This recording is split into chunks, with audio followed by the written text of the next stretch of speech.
Halo pemirsa, kembali lagi di program Cantik Beauty is for Everyone. Nah, di program Cantik kita selalu membahas topik-topik yang berhubungan dengan kecantikan dan juga kesehatan, tentunya menghadirkan narasumber yang ahli di bidangnya. Ini program Cantik Beauty is for Everyone. Nah, hari ini telah hadir bersama dengan kita Dr. Gita. Halo Dr. Gita, apa kabar? Ya, wah ini cerah banget nih warnanya nih. Thank you Dr. Dona. Ini cerah banget. Nah, kita mau bahas di Dr. Gita. Dr. Gita adalah dokter estetika yang sudah berpengalaman lebih dari 10 tahun, jadi sangat qualified banget ya untuk membahas topik-topik yang berhubungan dengan kecantikan. Nah, salah satunya ini juga jadi problem ya Dr. Gita ya, karena tentunya semua orang pasti mengalami hal ini, yaitu pertumbuhan rambut di area yang tidak diinginkan. Nah, jadi kita harus membahas juga nih mengenai bagaimana sih caranya untuk tindakan-tindakan hair removal gitu ya di area yang rambut tidak diinginkan. Nah, tapi sebelum itu mungkin kita bahas dulu mengenai proses pertumbuhan rambut nih Dr. Gita gitu ya. Kira-kira seperti apa sih gambarannya kenapa rambut tuh ya tumbuh lagi gitu ya, padahal nih areanya kan kita nggak inginkan gitu. Kalau di kulit kepala sih nggak ada masalah ya Dr. Gita ya. Betul. Jadi sebenarnya rambut itu untuk bertumbuh dia melewati beberapa fase. Jadi ada fase di rambut yang dinamakan fase pertumbuhan atau fase anagen. Fase anagen ini biasanya berlangsung lama, bisa 2-10 tahun. Fase anagen adalah di mana rambut itu terus bertumbuh, folikel rambutnya aktif, batang rambutnya terus bertumbuh. Nah, biasanya kalau di rambut seseorang, dia akan fase anagen itu biasanya bertambah, misalnya 1 cm setiap berapa bulan, itu adalah di fase anagen. Nah, di tubuh manusia, fase anagen ini adalah fase yang memiliki persentase terbesar. 80-95% rambut yang ada di tubuh kita itu berada dalam fase anagen. Oleh karena itu, kenapa rambut kita sudah kita waxing, sudah kita treatment, tumbuh lagi. Karena fase anagen itu fase yang paling lama, fase yang panjang. Yang kedua, ada yang dinamakan fase katagen.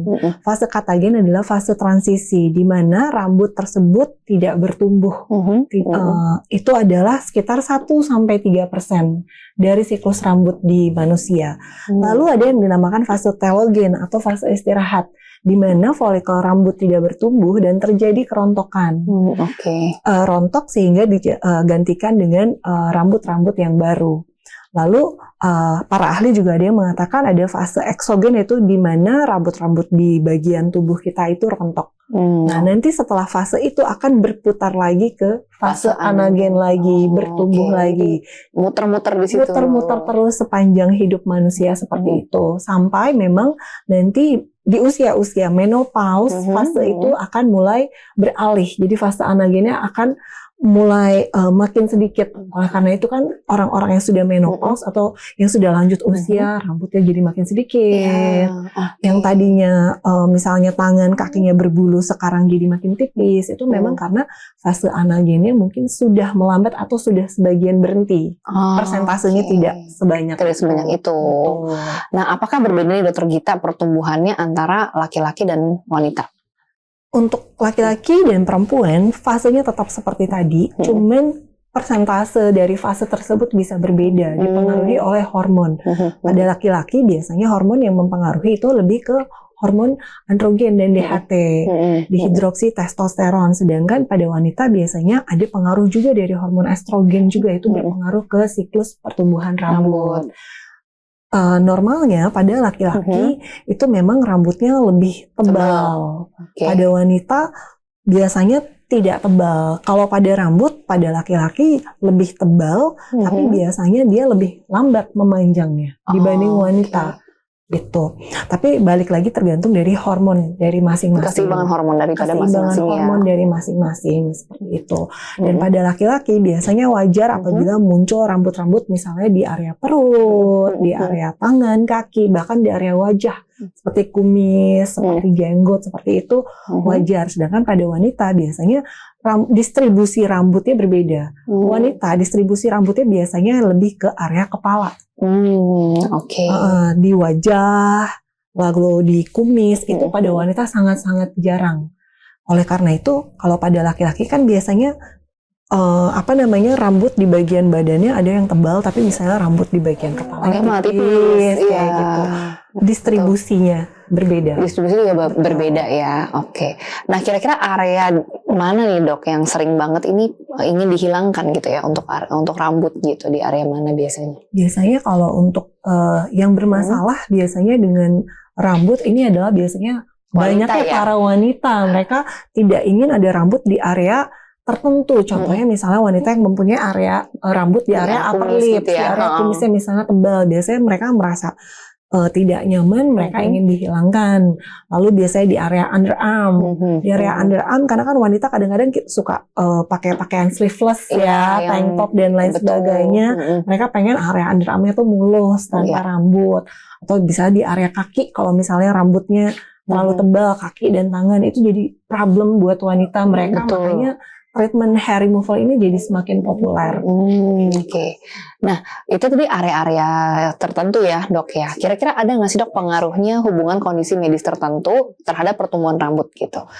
Apalagi pada wanita ya dok, karena kan wanita juga memang terganggu ya, apalagi kalau misalnya tangannya berbulu atau kakinya berbulu gitu, biasanya banyak banget yang ingin menghilangkan. Betul, gitu. Biasanya itu memang ada ketidakseimbangan antara hormon estrogen dan androgen. Itu bisa menjadi salah satu penyebab pada wanita tersebut memang tumbuh rambut-rambut lebih tebal di area tertentu, yang biasanya tumbuh pada laki-laki kayak gitu. Karena ada beberapa yang memang hormonnya tidak seimbang atau malah terlalu berlebih. Jadi pertumbuhan rambut itu juga berlebih. Seperti itu.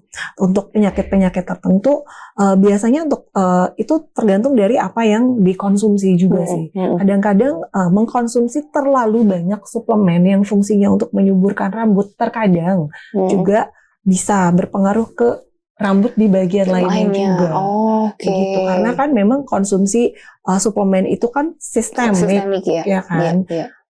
Maksudnya hanya untuk kulit kepala, tapi bisa jadi rambut di area lain juga bisa tumbuh juga.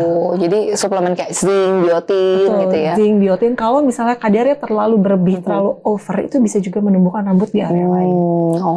Ternyata bisa begitu juga ya dok ya, kalau kita berikan vitamin yang terlalu berlebihan. Nah, biasanya metode-metode yang dilakukan di rumah ini kan mencukur rambut ya dok ya, di area-area misalnya yang paling mungkin ketiak kali ya. Nah, apakah itu berkontribusi juga membuat si rambutnya ini setiap helainya akan jadi semakin tebal tuh dengan kegiatan mencukur ini? Karena kan lumayan cukup rutin ya. Betul. Sebenarnya itu mitos ya. Makin tebal tidak. Fase anagen rambut akan berproses berlanjut. Tapi kalau sering mencukur, yang pertama adalah kasar, karena dia kan tidak mencabut sampai akarnya, jadi rambut yang hanya akan tumbuh hanya batang rambutnya itu kasar. Terus kedua itu juga gesekan pada alat shavernya jika terus menerus akan membuat kulit di area ketiaknya jadi gelap. Gesekan, iritasi, jadinya jadi gelap di area ketiak, hiperpigmentasi di area ketiak itu juga bisa terjadi. Gitu. Jadi akhirnya kondisi ketiaknya jadi semakin tidak pede ya. Karena gelap juga dan kasar jadi ya pertumbuhan rambutnya. Siap dokter Gita. Wah, ini deket juga sih memang hubungannya antara menghilangkan rambut dengan mencerahkan area libatan. Betul. Karena treatment sering bareng ya dok ya. Iya, betul. Oke, wah seru banget nih para pemirsa, kita membahas mengenai menghilangkan rambut ya yang di area tidak diinginkan. Tapi kita harus jeda pariwara berikut ini, tetap di program Cantik Beauty is for Everyone.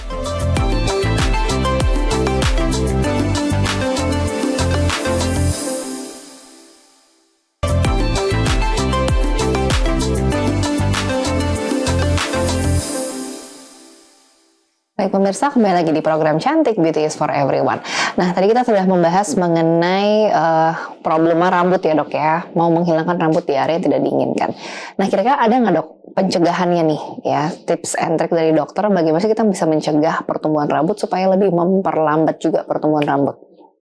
Untuk memperlambat pertumbuhan rambut, kita bisa menggunakan depilatory cream ya. Karena depilatory cream itu dia memang tidak mematikan folikel rambut, tapi dia memang bisa mengurangi pertumbuhan rambut. Jadi kita tidak harus mencukur terlalu sering. Jadi dengan depilatory cream rambut kita akan tumbuh lebih lambat, tapi memang tidak bisa permanen ya. Itu hanya bisa melambatkan pertumbuhan rambut beberapa minggu saja. Lalu kita juga bisa menggunakan electric shaver atau epilator elektrik. Biasanya epilator elektrik itu karena dia bisa mencabut rambut sampai akarnya seperti kayak kita mencabut tweezer. Oh, jadi bisa kayak mencabut tapi ini alatnya listrik. Betul. Itu biasanya tidak kasar karena kita tidak melakukan penekanan di kulit, terutama di area ketiak, dan itu juga rambutnya jadi bisa lebih lambat. Hilang tidak, tapi lebih lambat pertumbuhannya. Jadi kita tidak perlu terlalu sering-sering saving di area ketiak tersebut. Tapi itu bisa dilakukan di rumah juga, Dok? Apa gimana? Untuk itu masih bisa dilakukan di rumah. Oh, jadi ada alatnya. Ada alatnya. Yang saver electric. Terus ada yang depilatory cream itu masih bisa dikerjakan di rumah. Gitu. Ada juga memang teknik waxing ya, dengan sugar waxing atau dengan bahan chemical waxing. Tapi sebaiknya untuk waxing itu dilakukan di tempat yang profesional, jangan dilakukan di rumah. Karena kalau untuk waxing, kalau misalnya kita salah melakukan treatmentnya, itu bisa menyebabkan iritasi. Apalagi di area ketiak itu adalah area yang cukup sensitif. Area-area lipetan itu area-area yang cukup sensitif karena area tersebut sangat sering mengalami friction atau gesekan. Oke. Jadi kalau udah iritasi terus bergesek nanti malah jadi gelap ya. Betul. Area ketiaknya jadi gelap. Dan kadang-kadang teknik hair removal yang kurang baik juga bisa menimbulkan ingrown hair. Ingrown hair itu adalah pertumbuhan rambut yang malah ke dalam. Oke. Wah, itu sakit banget tuh ya. Jadi ingrown hair itu jadi kayak titik-titik hitam kayak gitu, rambutnya tumbuh ke dalam. Itu biasanya harus kita tweezing, kita cabut. Kita cabut ya. Apalagi kalau udah sampai terjadi peradangan, infeksi juga bisa ya, Dokter Gita ya. Akibat ingrown hair. Nah, kira-kira ada metode apa lagi, Dokter Gita? Berarti kan ada yang di rumah, singkat cerita gitu ya. Berarti ada juga yang bisa kita lakukan di tenaga yang profesional. Mungkin kalau waxing itu banyak yang mungkin arahnya lebih ke perawatan salon ya jatuhnya ya. Salon, betul. Untuk waxing memang bisa dilakukan di salon, namun cari salon yang memang sudah kredibilitasnya tinggi ya, memang profesional, sudah terlatih untuk melakukan waxing. Karena waxing ini seperti kayak susah-susah gampang. Itu kalau misalnya tekniknya salah, justru akan menyebabkan iritasi. Ingrown hair juga bisa terjadi. Nah, iritasi tersebut justru akan membuat si kulit itu jadi kasar, jadi merah, bahkan jadi gelap. Dan sakit juga kalau yang melakukan kurang profesional ya tentunya. Namun sebelum waxing kita juga harus memastikan kulit yang mau kita waxing itu dalam kondisi baik. Jadi kondisi kulitnya itu tidak yang terlalu kering, tidak sedang ada iritasi, baru kita boleh melakukan waxing. Apalagi kalau ada jerawat juga ya. Sebaiknya itu ditunda dulu gitu. Karena terutama untuk bagian-bagian ketiak atau pada wanita biasanya ada yang area intimate itu kalau mau melakukan waxing kita harus cek dulu apakah kondisi kulitnya memungkinkan untuk dilakukan treatment tersebut. Oke.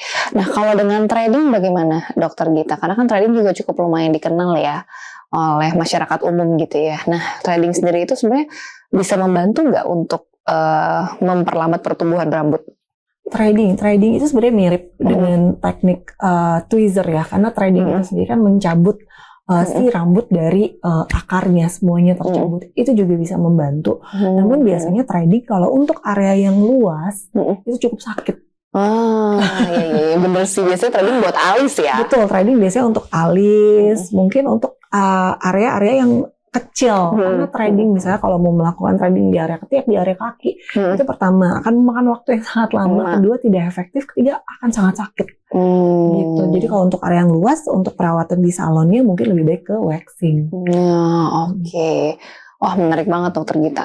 Kalau di klinik sendiri nih, kira-kira kita bisa lakukan apa, Dokter Gita, untuk hair removal gitu ya? Kira-kira metode apa sih yang bisa kita pilih gitu? Dan apakah aman? Dan kayaknya pengulangannya cukup perlu banyak ya, Dok ya, kalau untuk hair removal ya? Betul. Kalau di klinik, biasanya ada teknik hair removal yang semi permanen, tidak permanen 100%, tapi itu bisa menghilangkan rambut sampai 80-90% dengan pengulangan yang rutin. Contohnya misalnya dengan laser hair removal atau dengan IPL, Intense Pulse Light untuk hair removal.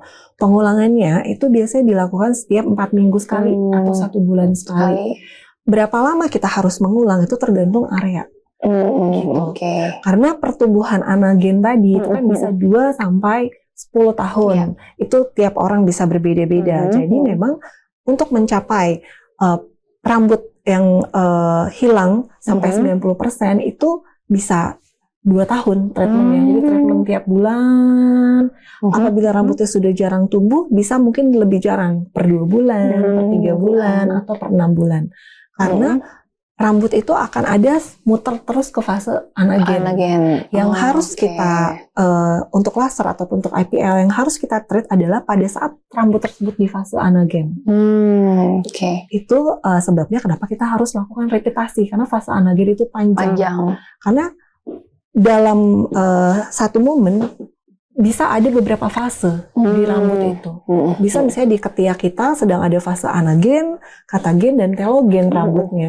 Kalau rambut di fase katagen dan telogen mau kita tembak sebanyak apapun itu efektif. Kita harus ngejar fase anagen. Kita kan tidak tahu ya kapan rambut ini di fase anagen, kapan di fase ini katagen atau telogen gitu ya.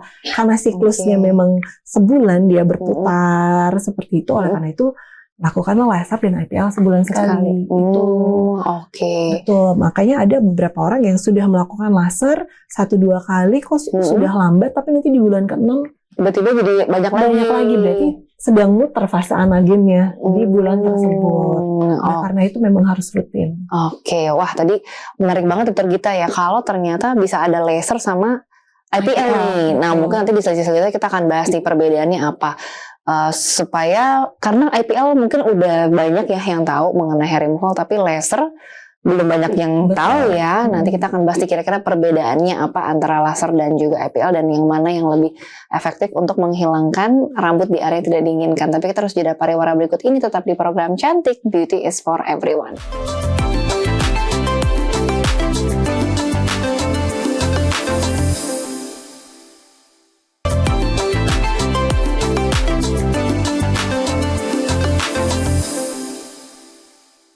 Baik pemirsa, kembali lagi di program Cantik Beauty is for Everyone. Nah tadi kita sudah membahas dengan Dokter Gita ya mengenai rambut yang diinginkan ya dok, dan juga laser dan IPL tuh tadi dokter ada sebutin.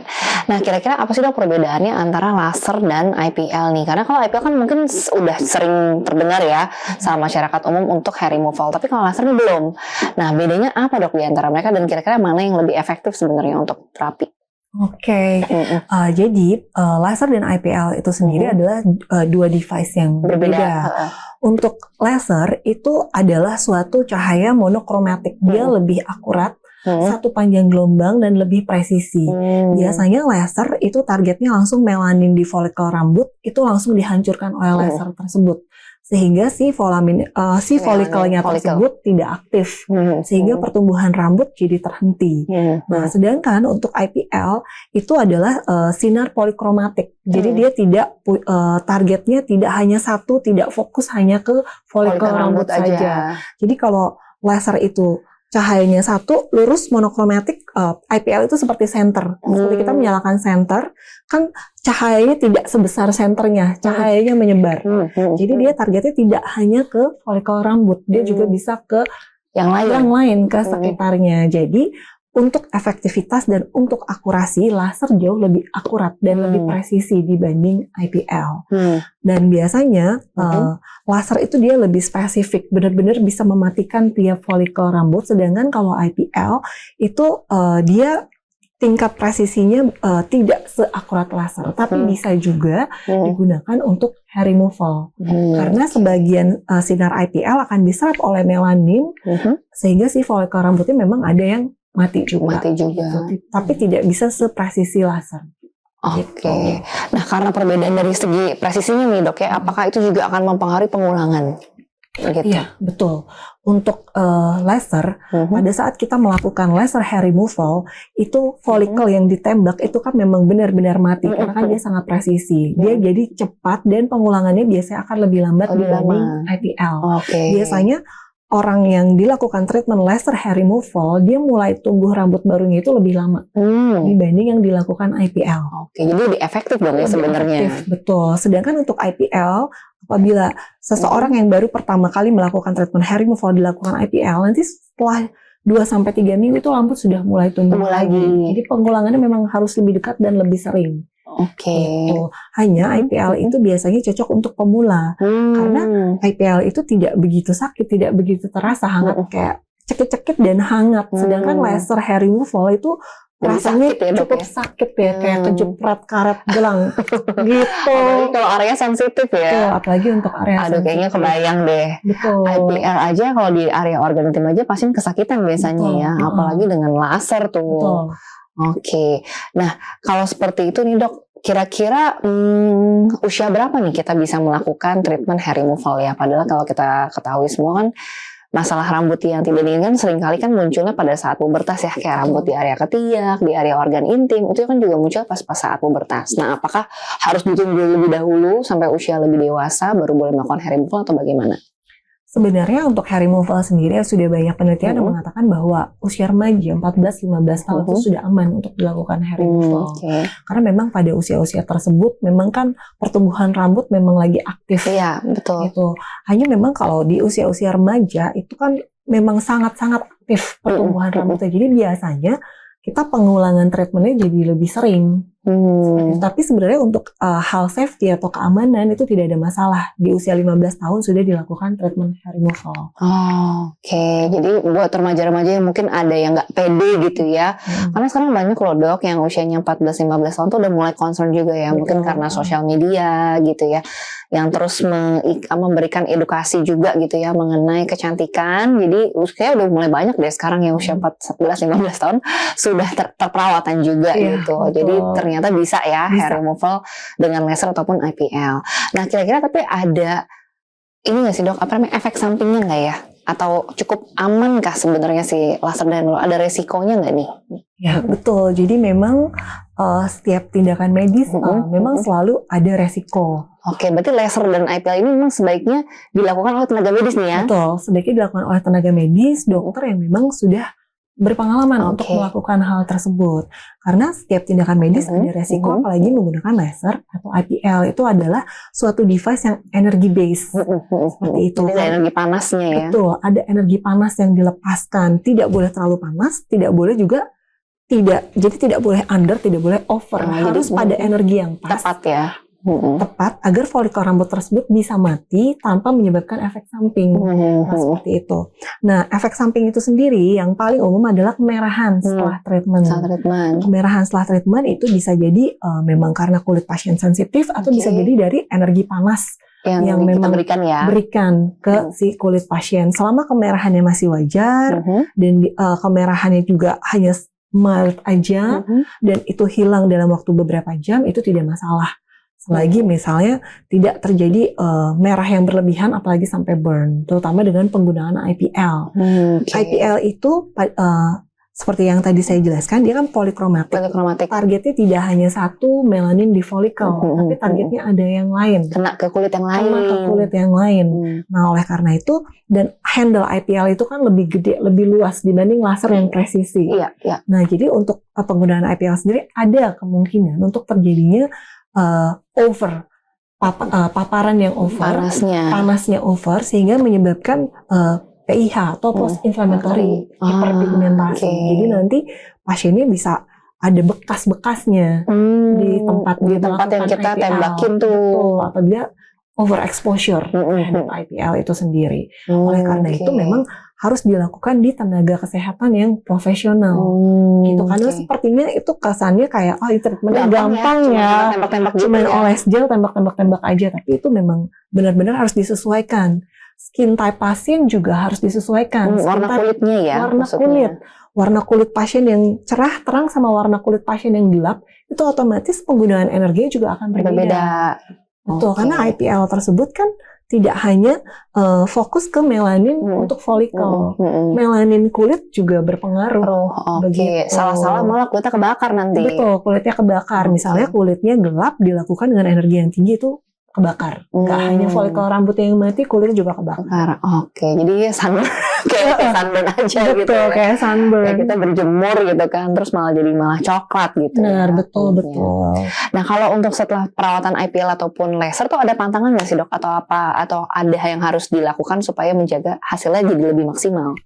Untuk perawatan biasanya setelah dilakukan laser ataupun IPL, kita hindari dulu.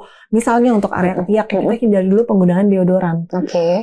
Fungsinya untuk menghindari iritasi post laser atau post IPL. Terus olahraga yang over, misalnya keringatnya terlalu berlebihan, itu sebaiknya kita hindari dulu. Dikhawatirkan dengan peningkatan suhu panas itu akan meningkatkan reaksi efek samping yang tidak diharapkan. Itu tapi hanya 24 jam pertama saja. Setelah itu bisa dilakukan tindakan seperti biasa. Jadi boleh dipakai lagi deodorannya, gitu ya.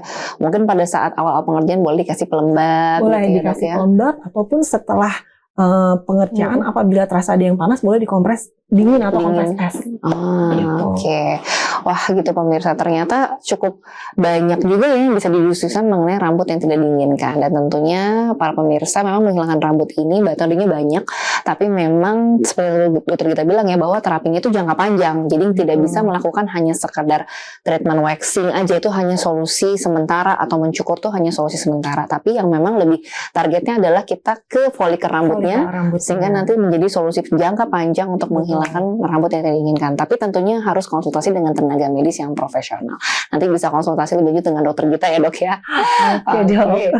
Nah kita akan kembali lagi tentunya dok ya dengan topik-topik yang lebih menarik lagi para pemirsa. Tapi kita harus pamit undur diri dulu. Saya dokter Dona, dokter Gita, dan seluruh kru yang bertugas pamit undur diri. Inilah program Cantik Beauty is for Everyone.